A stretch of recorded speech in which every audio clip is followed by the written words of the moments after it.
What's going on, everybody? Curtis Wilkerson here with Inside Arkansas on the Pod at the Palace, coming to you with another episode of our Hoop Hogs daily video series. We're going to talk a little bit of TCU today. So still an exhibition for Arkansas. So this is obviously still very much about the Razorbacks, how they look, what they're doing, the strides they're making towards the season. But it is a new opportunity, a different type of challenge, a different type of test. We know we want to see better three-point shooting from Arkansas. They were 6 of 24 against Kansas. We know we want to see more rebounding, even though they were just -1 in the rebounding department, something Coach Cal was talking about. You want to see some of these other guys who maybe weren't on that same level that Boogie Flan and DJ Wagner were in their debut get going a little bit. Nelly Davis, can he shake the rust off? Duthiero, Trevor Brazil, how do those guys look now that they're getting back to full health and back to full practice? You want to see these guys all get to kind of 100% cooking as we lead up to the season. But maybe let's just take this morning and get you up to speed just a little bit with some quick hitters on TCU, because, unless you're there, you're not going to be able to see it. Unfortunately, this game is not scheduled currently to be televised or available for streaming. They might do a radio broadcast. You can probably follow along with some stats. We will be there inside Arkansas. Andrew Ellis and I are going to go down there Friday morning and check it out. We're going to do our post game. We're going to have a lot of content for you to break it all down. But I think the more you know, or a better general idea you have about TCU and their team, maybe the more sense you can make of the box score and what we're talking about afterwards. So it could be helpful. 3 straight NCAA tournament appearances for TCU under Jamie Dixon, who's been there for a long time. He was at Pitt for the longest, did a really good job there. I think he's maybe in his 8th or 9th year now at TCU. It's his alma mater. He's done a really nice job with them. Again, 3 straight trips to the dance. Great. But they've also lost over 95% of their scoring production from last year. They had a bunch of old heads last year. Those guys are gone now, so it's almost a completely different team. So they went and got some talent out of the portal for sure. But I think them being picked 10th in a Big 12, and I know you hear 10th and you're like, oh, these guys aren't very good. But this is a Big 12 that gets 10 teams into the NCAA tournament. So I think this is very much a bubble type team coming into the season. But I think them being there with this roster, honestly, is a testament to just what Jamie Dixon has done with that program. They've got Ernest Uday back, and that's their only returner. Now, if you remember that name, it's probably because he was with Kansas and played against Arkansas in the tournament a couple years ago. He is their main returner. He is their starting big man. This is a guy who at Big 12 Media Day last week, Jamie Dixon said, hey, we love him. He's a great human being. He needs to be more selfish. He needs to be more physical, more aggressive in there. He's an imposing dude. He's 6'11", 260 pounds, a good quality big man in the Big 12, but they really need him to take a step forward because he's all they got back, for one. And two, your second year in the program, you're one of very few returners who contributed a year ago. They're really going to be looking for him to kind of step up into a leadership role, and he really anchors that front court for him. It's a pretty young group. He's got 6 freshmen on this roster. This is not John Calipari level freshmen, but solid players. But I think they did some pretty nice work in the transfer portal with some guys that if you followed along with our big board and transfer portal talk throughout the summer, you're probably familiar with a good handful of them. Some of the transfers I like, names that you need to know for matchup purposes for Arkansas on this one. Frankie Collins from Arizona State. I really wanted him when Muss was still around. 14 points per game, 3 assists, 2.6 steals per game for Arizona State last year. So a really, really good two-way lead guard with, high major power conference experience that's going to be over there at TCU. He's going to be their starting point guard this year. I think that's another really good challenge for Boogie Flan right out of the gates. He is going to be more scoring minded, I think, than DeJuan Harris was. Maybe not quite as good of a passer, but equally tenacious and opportunistic on the defensive end. It's going to be a really good test for Boogie. Not a big guard, probably very similar in size. So I'm still kind of waiting for somebody who's got one of those big, strong, physical point guards to kind of test Boogie a little bit. But this is going to be a good one for him. Got to protect the basketball. Got to defend him at the same level that he did. Really, really good. 2 challenges for Mr. Flan in these exhibition games. You talk about getting ready, getting thrown into the fire before it counts. This is good for him because Frankie Collins is a good player. Also in the backcourt, Vashon Aleti, if you guys remember that name, it's because we saw him last year in Bud Walton Arena. He played for Old Dominion. Now, this is a dude who has a true freshman average 17 points per game for ODU. Arkansas clamped him up, though. I think he was only like 2 of 9, 2 of 11 in that game. They did a really good job on him. He's a good player who had some good games. He did get dismissed from Old Dominion, like, I don't know, halfway through the conference season. Now he wound up over at TCU, and I would imagine if he's got his head screwed on straight, he's going to be a guy that can contribute to him. He can score it, but another small-ish guard there for him. Brendan Wetzel from Wyoming. He's a 6'8" wing. Nice player there. Wyoming actually has a pretty decent basketball program, if you didn't know, but 6'8" guard. So he'll be out there on the wing. Shot at 38% from three last year. So a shooting threat you got to be familiar with. That sounds like a Carter Knox matchup to me, or even Nelly Davis, even though he's going to be giving up a few inches there. I think that's probably a matchup that he can handle just fine. A name that both John Calipari and Arkansas fans should absolutely remember is Trazarian White from UNC Wilmington. You guys remember that one? I do. 6'7" forward who came into Bud Walton Arena, and he put 28 on Arkansas at Bud Walton. Now, Arkansas won that game fairly convincingly. It was right after Christmas, before they started SEC play. That might have been the biggest game of Keon Minifield. I think that was his breakout game, Keon's, which was good to see at the time. Whatever. Anyway, as soon as we saw that from Trazarian White, he was one of those guys where we do this thing where Arkansas would play those mid-majors early in the year, and we go, okay, yep, that guy was really good. Let's put him on the list to keep an eye on him come portal season. We did it with Grant Nelson a couple years ago. Trazarian White was at the top of that list last year. Also, and Arkansas was in contact with him, in fairness. He didn't enter the portal until after Muss left. Cal was in contact with him. He winds up at TCU. Why would Cal be in contact with him, though? Probably because Trazarian White also went to Rupp Arena, dropped 27 on his head.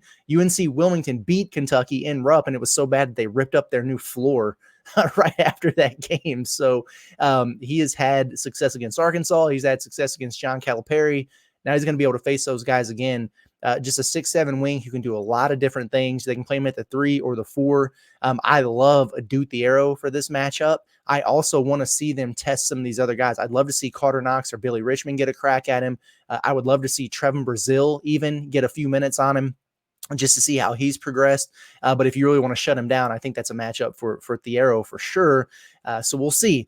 One more familiar name, RJ Jones. Maybe you guys remember, if you're sickos for recruiting like I am, you'll remember that name because he was a Razorback target a couple years ago in that Layden Blocker class. They really, really loved him. I remember being at one of the EYBL things in Kansas City and was talking to Gus Arginal out there. And we were watching, Zayden High, and Trey Johnson was a year away, watching some of those guys. Obviously, Blocker was already committed. We were checking him out. But he just kept going back to that court where RJ Jones was, and they really liked him and what he brought to the table. But he wound up going to Kansas State. He was a role player for him last year. I think he'll take on a larger role for TCU this year. So there you have it, some guys that you need to know for TCU. But what about stylistically? Okay, because this is going to be a little bit different than what we saw with Kansas. Arkansas got to be ready for a track meet here. And this is interesting because this, we know Arkansas is maybe a little bit light on numbers. It's, I think, easy to assume that at least the 8 guys who played the other night against Kansas will play in this game. We don't know that for sure. If they want to try to rest some guys with the season coming up, who knows? I'm sure we'll talk to Cal or one of the assistants before this game. Maybe we get a little bit better of an idea of that. I think it's also worth noting TCU season opener is actually on the 4th. So Arkansas doesn't play again until Wednesday against Lipscomb for their opener. TCU plays on Monday after this Friday exhibition. They might want to rest some guys. I don't know what that's going to look like, but I do know that TCU loves to play fast, and transition is where these guys are really going to challenge Arkansas differently, I think, than Kansas did. Now, Arkansas is playing fast too, but transition defense is going to be really, really important in this game. You got guys who maybe have been in and out, not practicing as much. We're going to find out how good a shape Arkansas is in this one because TCU will run on you. Last season, they played the fastest tempo in the Big 12. Now, in fairness, the fastest tempo in the Big 12 would equate to like 5th or 6th in the SEC. So I don't think it's anything Arkansas hasn't seen before or Calipari hasn't seen before, but they like to get out and go. Here's the stat that really jumped out to me. TCU led the country with 18 fast break points per game last year. So they get the rebound, they get the outlet, and they go. So it's going to be really important for Arkansas to sprint back, find their matchups. The bigs are going to have to get back down the floor and be back there for rim protection. This is going to be a really good test for Arkansas to catch them in a different way in terms of defensively, because I thought they were really good with their half-court defense against Kansas. But how are they going to fare when they got a team running up and down against them? You got to get back in transition. This is going to test their communication with their matchups, a little bit more their ability to scramble and still make plays. So I like this. I like it quite a bit. Here's the way to slow down a fast-paced team. Score on them. If you score, they got to get the ball. They got to inbound it. You got time to run back down the floor. If you're missing a bunch of shots and they're able to get rebounds, quick outlets while you're in scramble mode, that's where they can really hit you. So Arkansas has a big game offensively. Then I think it'll kind of counteract that. And TCU, I don't know that they project to be a really good defensive team this season. We'll see. Obviously, new faces, like we mentioned, but the same identity, I think, is what they're looking for. Let's see here. Oh, yeah, Jamie Dixon. He used the word physicality about 100 times in his interview at Big 12 Media Day. So I think it's fair to say that's probably an emphasis for them this year. And so we'll see what it looks like. Now, I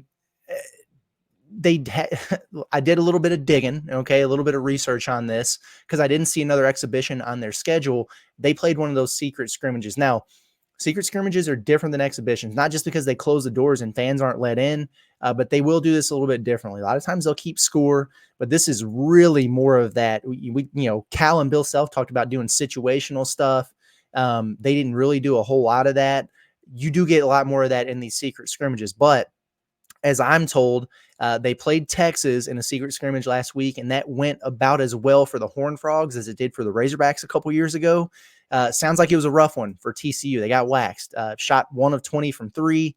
That's gross. I think they're going to be a better three-point shooting team than that, but still, somehow it sounds like they forced about 20 turnovers, but they still got beat by nearly 30 in that game. Now, Texas is really good. I mean, we know they got Tremont Mark and Trey Johnson and the Pope kid from Oregon State, and they got a good front court. They went and got Arthur Kaluma. I mean, it's going to be a Texas team that's going to compete, I think, in the top half of the SEC for sure. They're ranked top 25 in the preseason, but they took it to TCU.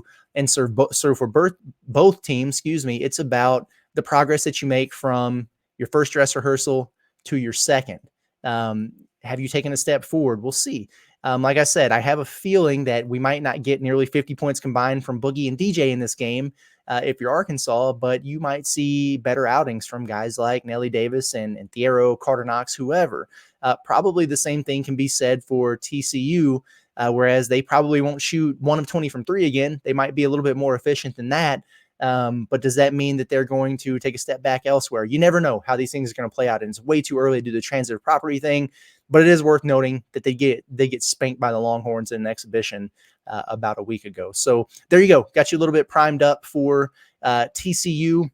We'll continue to break this down. We'll have our pregame preview show on Friday morning for you guys to check out after we talk to some coaches. We'll probably hear from TCU's coaching staff as well as Arkansas's, and we'll get you geared up for that. One last thing before we get out of here, guys, make sure you take advantage of this offer that's been sitting here looking at you. It's been staring at you at the bottom of the screen. Get over to Rhoback.com. We got this promo code right now, HOGSBY20. If you throw that in there, you get 20% off your first purchase. Rhoback's got a little bit of everything. They've got Razorback gear. They've got regular gear. Those performance hoodies are nice, man. They're designed for comfort, built for activity. They got that 4-way stretch technology that makes it real easy to move around in. You don't feel stiff in there. Performance quarter zips. I got one that's on the way. Love those things. It's got that moisture wicking material there. Super, super comfortable. Absolutely love that stuff. Go over to Rhoback.com. Check it out. Make sure you use the promo code HOGSBY20. 20% off your first purchase. And then make sure you're tapped in with everything we got going on. Inside Arkansas YouTube channel. If you're not subscribed to that yet, I got to wonder what you're doing. Like, if you're watching this, how are you not subscribed to what we got going on? We're really excited about it. Inside Arkansas Live every single day, Monday through Friday from 12 to 1:30. We're live. We're engaged in the chat, taking phone calls. It's a blast. We got all of our Pot of That Nature football content that goes out on a regular basis, and obviously everything that we've got going on with basketball right now. It's a lot of fun. We got a lot going on, and we can keep you entertained, so tap in with us. And also, if you're still one of those folks who likes to get out there and read, we write for you too. InsideArkansas.com. Go check out the website. Some good stuff over there. But appreciate you guys, like always, for tuning in, for the support, for the engagement. It's been Curtis Wilkerson with Inside Arkansas on the Pod at the Palace. We'll see you again bright and early tomorrow. Everybody have a good one.